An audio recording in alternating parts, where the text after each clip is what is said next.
Cinema നടന്മാർക്കെതിരെ ലൈംഗികാരോപണം ഉന്നയിച്ച ആലുവ സ്വദേശിനിക്കെതിരെ ഒരു പരാതി കിട്ടിയിട്ടുണ്ട്. ബന്ധുവായ ഒരു യുവതിയാണ് ഗുരുതരമായ ആരോപണങ്ങൾ ഉന്നയിച്ചിരിക്കുന്നത്. 16 വയസ്സുള്ളപ്പോൾ ഒരു സെക്സ് മാഫിയയ്ക്ക് വിൽക്കാൻ ഈ യുവതി ശ്രമിച്ചു എന്നാണ് മൂവാറ്റുപുഴ സ്വദേശിനി DGPക്ക് പരാതി നൽകിയിരിക്കുന്നത്. ആ പെൺകുട്ടി നമുക്കൊപ്പം ഒരു റിപ്പോർട്ടറിനോടൊപ്പം തത്സമയം ചേരുകയാണ്. നമസ്കാരം,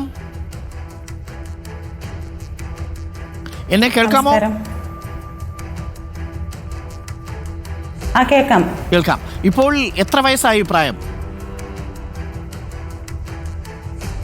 ഇപ്പൊ എനിക്ക് 26 വയസ്സ്. 10 വർഷങ്ങൾക്ക് മുമ്പ് നടന്നൊരു സംഭവമാണ് ഇപ്പോൾ പറയാൻ പോകുന്നത്, അല്ലേ? അതെ. ഈ താങ്കളെ വിൽക്കാൻ ശ്രമിച്ചുവെന്ന് താങ്കൾ ആരോപിക്കുന്ന യുവതിയുമായി താങ്കളുടെ ബന്ധം എന്താണ്? എൻ്റെ അമ്മയുടെ സഹോദരിയുടെ മോളാണ്. അമ്മയുടെ സഹോദരിയുടെ മോളാണ്. അപ്പൊ ഇവരുടെ വീട്ടിലൊക്കെ പോയി നിൽക്കുമായിരുന്നോ കുട്ടിക്കാലത്ത്? അതെ.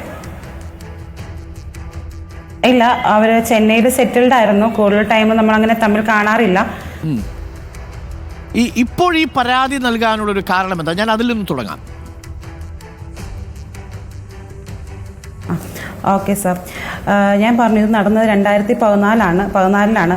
അന്ന് എനിക്ക് 16 വയസ്സായിരുന്ന പ്രായം ഉണ്ടായിരുന്നുള്ളൂ. അപ്പം അന്ന് എൻ്റെ ലൈഫിൽ ഈ വ്യക്തി കാരണം ഉണ്ടായ ഒരു ട്രോമയും അതുമായിട്ട് റിലേറ്റഡുള്ള കാര്യങ്ങളും എനിക്കിന്ന് സമൂഹത്തിനോട് വിളിച്ച് പറയണമെന്ന് എനിക്ക് തോന്നലുണ്ടായി. കാരണം വേറൊന്നുമല്ല, ഞാനിപ്പം ഇന്നലെ ഇതൊരു ന്യൂസ് ചാനലിൽ പറഞ്ഞപ്പം എനിക്ക് അതിൻ്റെ ഇടയിൽ കുറേ കമൻസ് വന്നു. ഞാൻ ഇത്ര നാൾ ഉറങ്ങിക്കിടക്കുകയായിരുന്നോ, എന്തുകൊണ്ടാണ് ഇപ്പോൾ പറയുന്നത്, ഏതെന്തൊരു കള്ളക്കഥയാണോ കെട്ടുകഥയാണോ എന്നൊക്കെ കുറേ ചോദ്യങ്ങൾ വന്നിട്ടുണ്ടായിരുന്നു. അപ്പോൾ എനിക്കതെല്ലാം ഒന്ന് വ്യക്തതയോടെ നിങ്ങളോട് പറയണമെന്നുണ്ട്. അതുകൊണ്ടാണ് ഞാനിപ്പോൾ ഈ ലൈവിൽ വന്നത്. ഈ 10 വർഷം പരാതി പറഞ്ഞില്ല എന്നൊരു ചോദ്യം വളരെ പ്രസക്തമാണ്. ശരി, നമ്മൾ അതിലേക്ക് വരാം. അതിനു മുമ്പ് താങ്കൾ ഇപ്പോൾ എന്താ ചെയ്യുന്നത്? അതെ, ഞാനിപ്പോൾ വർക്ക് ചെയ്യുകയാണ്. ഞാനിപ്പോൾ ഒരു പ്രൈവറ്റ് ഫേമിൽ വർക്ക് ചെയ്യുവാണ്. ഈ യുവതിയുമായി താങ്കൾ ഇടയ്ക്ക് കാണാറുണ്ടോ? അവരുമായി ബന്ധമുണ്ടോ ഇപ്പോഴും, ഈ അമ്മയുടെ സഹോദരിയുടെ മകളുമായി? ഇല്ലില്ല, അവരുമായിട്ട് യാതൊരു ബന്ധവുമില്ല. എനിക്ക് യാതൊരു ബന്ധവുമില്ല. ഞാനിപ്പം ഈ ദിവസങ്ങളിൽ നടക്കുന്ന വാർത്തകൾ കണ്ടിട്ടാണ് അവരുടെ മുഖം പോലും വർഷങ്ങൾക്ക് ശേഷം കാണുന്നത്. റിപ്പോർട്ടർ ആ യുവതിയുമായി ഒരു അഭിമുഖം നടത്തിയിരുന്നു. നമ്മൾ ആ പേരൊന്നും വെളിപ്പെടുത്തുന്നില്ല. അത് താങ്കൾ കണ്ടിരുന്നോ? അതുമായി ബന്ധപ്പെട്ട് നടനെതിരെ ആരോപണം ഉന്നയിക്കുകയും പൈസ ചോദിക്കുകയും ഒക്കെ ചെയ്തു എന്ന തരത്തിലുള്ള ചില വാർത്തകളൊക്കെ പ്രചരിച്ചിരുന്നു. ഈ വാർത്തകളൊക്കെ താങ്കൾ ശ്രദ്ധിക്കാറുണ്ടായിരുന്നോ? ഈ വാർത്തകളൊക്കെ ഞാൻ ശ്രദ്ധിക്കാറുണ്ടായിരുന്നു. അതുകൊണ്ട് തന്നെയാണ് ഞാൻ ഈ സമയത്ത് ആ വ്യക്തി ആരാണ് എന്ന സമൂഹം അറിയണമെന്ന് തീരുമാനിക്കുകയും അതിനുവേണ്ടി ഞാൻ പുറപ്പെടുകയും ചെയ്തത്. അപ്പോൾ ഈ നടന്മാർക്കെതിരെ പരാതി നൽകിയ ഒരു യുവതിയാണ്. അവര് നമ്മുടെ സമൂഹ മാധ്യമങ്ങളിലും നമ്മളുടെ അടക്കമുള്ള മാധ്യമങ്ങളിലും ഒക്കെ വന്ന് ആരോപണങ്ങൾ ഉന്നയിച്ചിരുന്നു. ആ ആരോപണം ഉന്നയിക്കുന്ന സമയത്ത് സ്വയം തോന്നിയതാണോ അതോ മറ്റാരെങ്കിലും പ്രേരിപ്പിച്ചിട്ടാണോ ഇപ്പോൾ DGPക്ക് പരാതി കൊടുക്കുകയും നമ്മളോട് വെളിപ്പെടുത്താനും വന്നിരിക്കുന്നത്? എനിക്ക് സ്വയം തോന്നിയതാണ്. കാരണം ഞാൻ പറഞ്ഞല്ലോ, ഇത് നടക്കുന്ന സമയത്ത് എനിക്ക് എന്ത് ചെയ്യണമെന്നറിയില്ലായിരുന്നു. ഇത്രയും വർഷം ഞാൻ കാത്തിരുന്നത്, അല്ലെങ്കിൽ എനിക്ക് ആ ഒരു ട്രോമ മാറാൻ തന്നെ 1 വർഷത്തിന് മേളിൽ സമയം എടുത്തു. കാരണം സ്വന്തം ഫാമിലി, സ്വന്തം സഹോദരി, സ്വന്തം മകളുടെ പ്രായമുള്ള ഒരാളെ കൊണ്ട് ഒരു സംഘത്തിന് വിൽക്കാൻ ശ്രമിച്ചു. അതിൻ്റെ ട്രോമ നമുക്ക് ഇപ്പം എനിക്ക് 26 വയസ്സ് എനിക്ക് ഞാൻ നോക്കി കാണുമ്പോൾ അത് അത്ര വലിയ പ്രശ്നമായിട്ട് നിങ്ങൾക്ക് തോന്നില്ല. പക്ഷെ ഇത് ഞാൻ അനുഭവിച്ചത് എൻ്റെ 16 വയസ്സിലാണ്.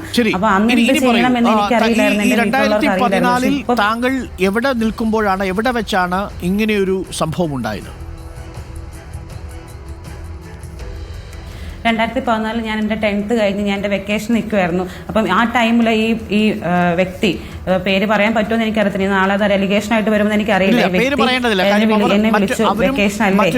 ലൈംഗികാരോപണം നടത്തിയിരിക്കുന്ന ഒരു സ്ത്രീയാണ്. അതുകൊണ്ട് തന്നെ നമുക്ക് അവരുടെ പേര് പറയുക സാധ്യമല്ല. അപ്പോൾ താങ്കൾ 10ാം ക്ലാസ് കഴിഞ്ഞു. 10ാം ക്ലാസ് കഴിഞ്ഞ് വെക്കേഷന്റെ സമയം താങ്കൾ എവിടെ നിൽക്കുകയായിരുന്നു? എവിടെയായിരുന്നു താങ്കൾ ആ സമയത്തുണ്ടായിരുന്നത്? കേരളത്തിലായിരുന്നോ? എൻ്റെ പ്ലേസ് മൂവാറ്റുപുഴയാണ്. കേരളത്തിലാണ്, മൂവാറ്റുപുഴയാണ്. അപ്പൊ മൂവാറ്റുപുഴയിൽ വീട്ടിൽ വെക്കേഷൻ കാലം. തുടർന്ന് എന്ത് സംഭവിച്ചു? വെക്കേഷൻ കാലം. അപ്പം വെക്കേഷൻ സമയത്ത് എന്നെ കോൺടാക്ട് ചെയ്തു. ആ സമയത്ത് പുള്ളിക്കാരി ഒരു 6-7 സിനിമയിലൊക്കെ അഭിനയിക്കുന്നുണ്ട്. അപ്പം ആ സിനിമ അഭിനയിച്ചിട്ടുണ്ട്. അപ്പോൾ ആ ടൈമിൽ പുള്ളിക്കാരി എന്താണെന്ന്, പുള്ളിക്കാരുടെ ബാക്ക്ഗ്രൗണ്ട് നമുക്കറിയില്ല. സിനിമയിൽ അഭിനയിക്കുന്നു, ആൻറ്റി സിനിമയിൽ അഭിനയിക്കുന്ന ഒരു വ്യക്തിയാണെന്ന് മാത്രം നമുക്കറിയുള്ളൂ. അപ്പോൾ എന്നെ വിളിച്ചു, വെക്കേഷനല്ലേ, എൻ്റെ വീട്ടിൽ വിളിക്കുന്ന പേരിൽ എന്നെ വിളിച്ചത്. വെക്കേഷനല്ലേ, എന്തിനാ അവിടെ നിൽക്കുന്നത്, ചെന്നൈയിലേക്ക് വന്ന് നമുക്ക് 1-2 സിനിമയിൽ ഓഡിഷനൊക്കെ പോയി ട്രൈ ചെയ്യാം, സിനിമയിൽ കിട്ടിക്കഴിഞ്ഞാൽ നല്ല ഭാവി ഉണ്ടാവുമല്ലോ എന്നും പറയുന്നത് ചെന്നൈയിലേക്ക് വിളിച്ചു വരുത്തി. പോയത് ഞാനും എൻ്റെ അമ്മയും കൂടിയാണ്. അപ്പം സ്വാഭാവികമായിട്ടൊരു ബന്ധു വീട്ടിലേക്ക് പോകുന്ന രീതിയിൽ ഒരു വെക്കേഷന് പിന്നെ ഈ പറഞ്ഞ ഒരു സിനിമയിലേക്ക് അഭിനയിക്കാൻ പറ്റുമെങ്കിലോ എന്നുള്ള ചിന്തയിലാണ് നമ്മൾ പോകുന്നത്. അവിടെ ചെന്ന് ആദ്യത്തെ ദിവസം വളരെ നോർമലായിട്ട് പോയി. അടുത്ത ദിവസം എന്നെ ഓഡിഷനാണെന്ന് പറഞ്ഞിട്ട് എന്നെ കൊണ്ടുപോയി. അപ്പം എന്നെ ഒറ്റയ്ക്കാണ് കൊണ്ടുപോകുന്നത്, വേറെ പേടിക്കാനൊന്നുമില്ല, സ്വന്തം സഹോദരരുടെ കൂടെയാണല്ലോ പോകുന്നത്. അപ്പം ഞാനും കൂടെ പോയി. അപ്പോൾ ഓഡീഷനാണെന്ന് പറഞ്ഞ് പോയത് ഒരു ഹോട്ടലിലേക്കാണ്. അപ്പോൾ ഹോട്ടലിൽ എനിക്ക് എങ്ങനെയാണ് ഓഡീഷൻ, എവിടെയാണ് ഓഡീഷൻ, ഇതിനു മുമ്പ് ഞാൻ എൻ്റെ ജീവിതത്തിൽ ഓഡീഷൻ ഇതുവരെ പങ്കെടുത്തിട്ടില്ല. അന്നത്തെ കാലത്ത് ഈ സോഷ്യൽ മീഡിയ ഒന്നും ഇത്രയും കാര്യങ്ങളോ വൈറലോ കാര്യങ്ങളൊന്നുമില്ല, നമുക്കിത് എങ്ങനെയാണെന്നും അറിയില്ല. അപ്പോൾ ചെന്നപ്പോൾ ഒരു റൂമിൽ 5-6 ആൾക്കാരുണ്ട്. അവരിങ്ങനെ നോക്കി കണ്ടു. അവർ കുറേ ആൾക്കാരുണ്ടായിരുന്നു. അവർ ഞാൻ ചെന്നപ്പോൾ തന്നെ ഒരാളെന്ന് എനിക്ക് വന്ന് ഷേക്ക് ഹാൻഡ് തരുകയും എൻ്റെ മുടിയിൽ മുഖത്തൊക്കെ വന്ന് തൊടുകയും എന്നെ ഷോൾഡറിൽ പിടിക്കുകയൊക്കെ ചെയ്തു. എന്നിട്ട് പുള്ളിക്കാരുടെ അടുത്ത് ഓക്കെയാണ് എന്നുള്ള രീതിയിലൊക്കെ പറഞ്ഞു. അപ്പോൾ എനിക്ക് ഭയങ്കര ഓക്വേർഡ് ഫീൽ തോന്നി. കാരണം എനിക്കൊരു പരിചയമില്ലാത്ത ഒരാളെ എൻ്റെ അനുവാദം ചോദിക്കാൻ എൻ്റെ ശരീരത്തൊന്ന് തൊടുന്നു, മറ്റുള്ളവർ അത് കണ്ട് നോക്കി നിൽക്കുന്നു, ഇവരത് നോക്കി സന്തോഷത്തോടെ നിൽക്കുന്നു. അപ്പോൾ ഞാൻ പ്രശ്നം ഉണ്ടാക്കി, എനിക്ക് വീട്ടിൽ പോകണം, എനിക്കിത് പറ്റുന്നില്ല, എനിക്കിത് ഇവിടെ നിൽക്കേണ്ടെന്ന് പറഞ്ഞ് പ്രശ്നം ഉണ്ടാക്കി.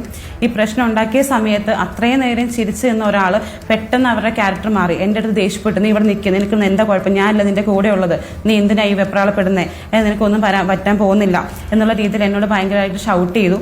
അപ്പോൾ ഞാൻ കിടന്ന് അലറി വിളിച്ച് കരയാൻ തുടങ്ങി. കാരണം എനിക്കറിയില്ല, എനിക്കറിയാത്തൊരു നാട്, എനിക്കറിയാത്തൊരു ഭാഷ, എനിക്ക് ആരാണ് എൻ്റെ മുന്നിൽ നിൽക്കുന്നത് പോലും എനിക്കറിയാത്തൊരു സിറ്റുവേഷൻ ആയിരുന്നു. ഓർക്കണം, എനിക്കന്ന് എൻ്റെ പ്രായവും നിങ്ങളൊന്ന് ഓർക്കണം. എനിക്ക് എന്ത് ചെയ്യണമെന്ന് അറിയണ്ടായിരുന്നില്ല. ഞാൻ ഇവരോട് എന്നെ വീട്ടിൽ കൊണ്ടുപോകാൻ പറഞ്ഞു. അപ്പോൾ ഇവരെന്നോട് പറഞ്ഞത് പേടിക്കേണ്ട. അപ്പോഴത്തേക്കും പെട്ടെന്ന് ടോണൊക്കെ മാറി, പേടിക്കേണ്ട, നിനക്കൊന്നും വരാൻ പോകുന്നില്ല, നീ ചെറിയൊരു അഡ്ജസ്റ്റ്മെൻറ്റ് എന്ന് പറഞ്ഞു കഴിഞ്ഞാൽ അവരെൻ്റെ വന്ന ശരീരത്തിൽ വന്ന് തൊട്ടത് അല്ലെങ്കിൽ ഏത് രീതിയിലാണ് എന്നോട് പെരുമാറുന്നത് എനിക്കറിയത്തുള്ളൂ. അപ്പോൾ നീ ഒന്ന് രീതിയിൽ അത് അഡ്ജസ്റ്റ് ചെയ്യുവാണെങ്കിൽ നിൻ്റെ ഭാവി സുരക്ഷിതമാവും, നീ സേഫ് ആവും. നീ ഇപ്പോൾ 10th കഴിഞ്ഞ് നിൽക്കുമല്ലേ, നിനക്ക് നല്ലൊരു ജീവിതം വേണ്ടേ. ആൻറ്റി ഇത് ആദ്യമായിട്ടൊന്നും അല്ല, ഇതിന് മുമ്പ് ഈ പുള്ളിക്കാരിക്ക് ഒരു ഡാൻസ് ക്ലാസ് ഉണ്ടായിരുന്നു, അതല്ലാണ്ട് ട്രാവൽ ഏജൻസി ഉണ്ടായിരുന്നു. അപ്പോൾ അവിടെയുള്ള കുട്ടികളെയൊക്കെ ആൻറ്റി നല്ലൊരു ലൈഫിലേക്ക് എത്തിച്ചിട്ടുണ്ട്. ചെറിയൊരു അഡ്ജസ്റ്റ്മെൻ്റ് ഒക്കെ ചെയ്ത് കഴിഞ്ഞാൽ അവരിപ്പോൾ ദുബായിലൊക്കെയാണ്. അപ്പോൾ നീ ഒന്ന് അഡ്ജസ്റ്റ് ചെയ്ത് നിന്ന് കഴിഞ്ഞാൽ, നീ ഒന്ന് കണ്ണടച്ച് കഴിഞ്ഞാൽ നിന്നെ ഞാൻ അങ്ങനെ കയറ്റിക്കൊണ്ട് പോകും, നമുക്കൊക്കെ രക്ഷപ്പെടാൻ പറ്റും. അവരുടെ അടുത്ത് അവരെന്താണോ പറയുന്നത് അഡ്ജസ്റ്റ് നിന്നാൽ നിനക്ക് നല്ലൊരു ഭാവി ഉണ്ടാവും എന്നോട് പറഞ്ഞു. എനിക്കത് മനസ്സിലായി, അതിൻ്റെ അർത്ഥം എനിക്ക് മനസ്സിലാക്കാൻ പറ്റും. കാരണം നമുക്കറിയാലേ ആ രീതിയിൽ അവിടെയുള്ള ആൾക്കാരുടെ നോട്ടവും അവിടെയുള്ള ആൾക്കാരുടെ രീതികൾ എനിക്ക് മനസ്സിലായി. അപ്പോൾ എനിക്ക് പറ്റില്ല എന്ന് പറഞ്ഞ് ഞാൻ അവിടെ ബഹളം വെച്ച് അവിടെ നിന്ന് ഇറങ്ങി പോരുമായിരുന്നു. അപ്പോഴത്തേക്കും പുള്ളിക്കാരി എന്നോട് പറഞ്ഞു, ഇവിടുന്ന് ഞാൻ പറയുന്ന കേക്ക്, നിനക്ക് ഇവിടെ നിന്ന് കഴിഞ്ഞാൽ, കാരണം അവരെ കമ്പനി ചെയ്തുകൊണ്ടിരിക്കുന്നത് കാണാം, എന്നെ വിടാതിരിക്കാനായിട്ട്. 4-5 അപരിചിതരും മാത്രമേ ഉണ്ടായിരുന്നുള്ളൂ. അപരിചിതർ താങ്കളെ പക്ഷേ താങ്കളെ മറ്റൊന്നും ചെയ്തില്ല, ദേഹോദ്രവം ഒന്നും പിന്നിൽ ചെയ്തില്ല, ശരീരത്തിൽ തൊട്ടു, താങ്കൾ ബഹളം വെച്ചു, താങ്കൾ പുറത്തേക്ക് ഇറങ്ങി. ഇല്ല, കീഴ്പ്പെടുത്താൻ നോക്കുന്നല്ല. ഞാൻ അവിടെ ചെന്ന സമയത്ത് അങ്ങനെയല്ല. ഞാൻ അവിടെ ചെന്ന സമയത്ത് 4-5 പേരുണ്ടായിരുന്നു. ഇവർ എന്നെ കാത്ത് നിൽക്കുന്ന പോലെയാണ് നിന്നത്. അതിൽ ഒരാളൊന്ന് ഷെയ്ക്ക് ഹാൻഡ് വന്ന് എനിക്ക് നോർമലായിട്ട് തോന്നി.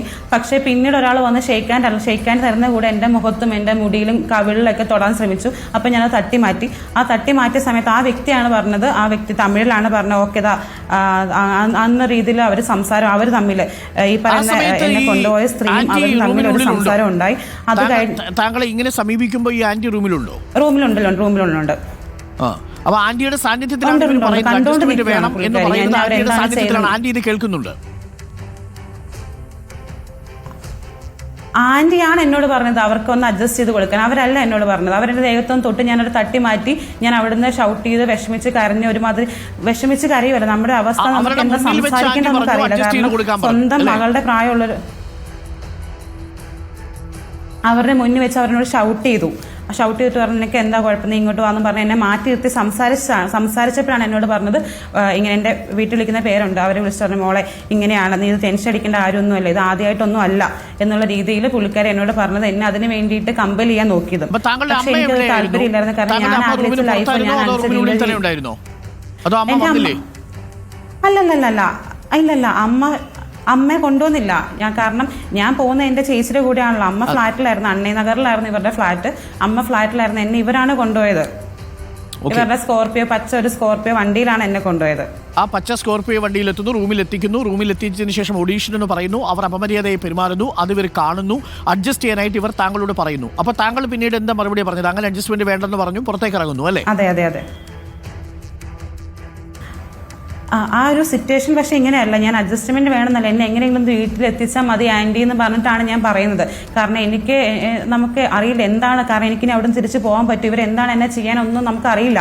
അപ്പം എന്നെ എങ്ങനെയെങ്കിലും ഒന്ന് തിരിച്ചെത്തിച്ചാൽ മതി എന്നുള്ള രീതിയിൽ എന്നോട് സംസാരിച്ചു. എനിക്കിതൊന്നും വേണ്ട, എനിക്ക് ഈ പറഞ്ഞ രീതികൾ ജീവിത രീതി ഒന്നും വേണ്ട. അവരുടെ ഒരു